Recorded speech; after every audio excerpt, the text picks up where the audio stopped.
ஏமா யாரை கேட்டுமா நீங்க இறால மாம்பழத்தை போட்டீங்க? மோகி, இது பிரான் மேங்கோ ஸ்டீவ். இடியாப்பத்துக்கு செம்மையா இருக்கும். வா. இந்த prawn mango stew and idiyappam perfect match for breakfast and டின்னருங்க.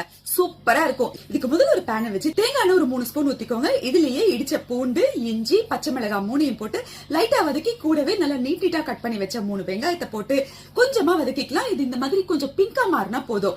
அடுத்தது தக்காளியும் இது கூட சேர்த்து ஒரு பரட்டி கூடவே நம்ம வாஷ் பண்ணி வச்ச எறாவையும் சேர்த்துடலாம். கொஞ்சம் போல 2 ஸ்பூன் மிளகுத்தூளை போட்டு அவ்வளவுதாங்க. தேவையான அளவுக்கு உப்பு சேர்த்து 2ஆம் தேங்காய் பாலை ஊத்தி அப்படியே இதுல கொஞ்சம் எறா வேகட்டும். ஒரு 5 நிமிஷம் பொறுத்து ஃபைனலா முதல் தேங்காய் பாலை ஊத்திட்டு இது கூடவே கொஞ்சம் கருவேப்பிலையும் நல்ல பழுத்த மாம்பழத்தை துண்டு துண்டா கட் பண்ணி போட்டு லைட்டா சூடேறதும் இறக்கி வச்சா சூப்பரான பிரான் மேங்கோ ஸ்டீவ் ரெடி. அவ்வளவுதான். இப்ப இடியாப்பத்துக்கு ரெடி பண்ணிடலாம். நல்ல வாழையில போட்டு இந்த மாதிரி இடியாப்பத்தை பிழிஞ்சு நல்லா ஸ்டீம் பண்ணி எடுத்து இது மேல நம்ம பிரான் மேங்கோவை ஊத்தி எடுத்து சாப்பிட்டா அடி பொலி.